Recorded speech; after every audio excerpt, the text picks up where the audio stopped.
Sir మీరు ఇందాకనే గత ప్రభుత్వం మీద చెప్పినారు, వాళ్ళందరి వ్యవస్థలన్నీ ధ్వంసం చేసిపోయినారు, ఆ వ్యవస్థలు మేము మళ్ళీ bringing back them on the road అని.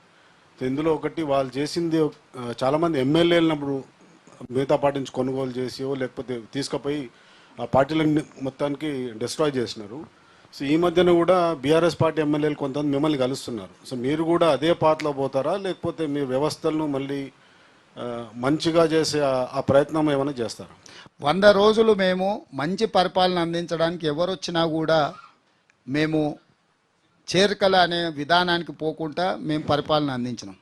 కానీ ప్రతిరోజు బీఆర్ఎస్ వాళ్ళు, బీజేపీ వాళ్ళు మీ ప్రభుత్వాన్ని పడగొడతామని చెప్పి వాళ్ళు కుట్రలు చేస్తున్నారు.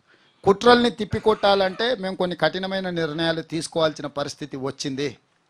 ప్రజలెన్నుకున్న ప్రభుత్వాన్ని పారదర్శకంగా పనిచేయడాన్ని అవకాశం ఇవ్వకుండా కేసీఆర్ నుంచి మొదలు పెడితే కడియం శ్రీహరి గారు లాంటి వాళ్ళు కూడా ఈ ప్రభుత్వం 3 నెలలే ఉండదని, డాక్టర్ లక్ష్మణ్ గారు కూడా ఈ ప్రభుత్వము ఎన్నికలు అయిపోయిన వెంబడే మా ఆపరేషన్ మొదలు పెడతామని, ఇది దేనికి సంకేతము?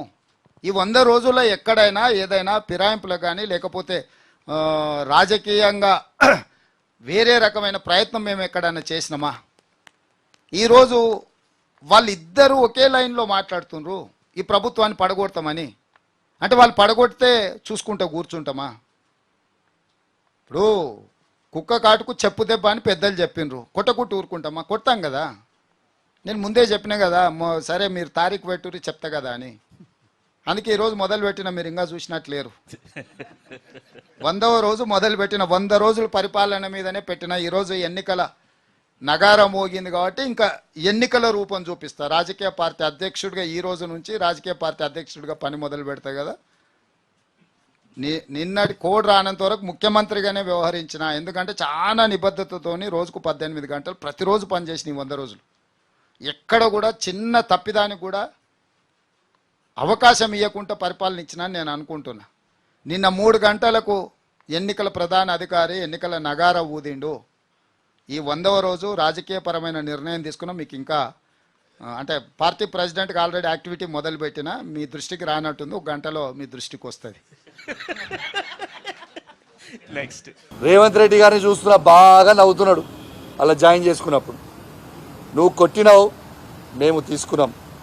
మేము కొట్టినప్పుడు నువ్వు లేవకుండా కూడా అవుతావు అని చెప్పి సందర్భంగా నీకు కూడా తెలియజేస్తా ఉన్నాం. ఇవాళ ఒక సింహం ఒక అడుగు ఎనికేసిందంటే 4 అడుగులు ముందలకి దుంకడానికి ఇది మర్చిపోకు అని చెప్పి సందర్భంగా తెలియజేస్తా ఉన్నాను. ఇంకా మాట్లాడుతూ ఉన్నాడు, మొన్న మేము గేటులు తెరిచినాం మొత్తం వస్తున్నారని. బిడ్డ నువ్వు గేటులు తెరిచినావు, మేము ఇంకా గేటులు తెరవలే.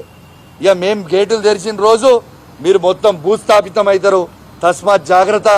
నోరున్నదని ఇష్టం ఉన్నట్టు మాట్లాడడం కూడా మంచి పద్ధతి కాదని చెప్పి సందర్భంగా తెలియజేస్తూ సెలవు తీసుకుంటా ఉన్నాను. జై తెలంగాణ, జై కేసీఆర్.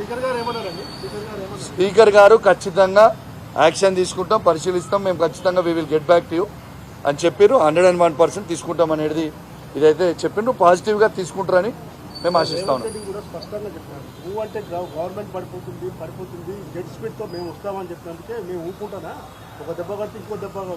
నేను ఎక్కడ కూడా గవర్నమెంట్ పడేస్తామని మేము అంటలేం. ప్రశాంతంగా 5 ఏళ్ళు నువ్వు నడుపు, ప్రశాంతంగా ముఖ్యమంత్రిగా నువ్వే ఉండు, మేమేమంటలేము. మేమనే కాదు, నల్గొండ బాంబులో ఖమ్మం బాంబులో వాళ్ళ దాంట్లో వాళ్ళే వేల్చుకుంటారు కావచ్చు. మేము మాత్రం మా పక్షాన మాత్రం, మా బీఆర్ఎస్ పార్టీ పక్షాన మాత్రం మీ నిండుగా 5 ఏళ్ళు ఉండాలని మేము మనస్ఫూర్తిగా కోరుకుంటున్నాం.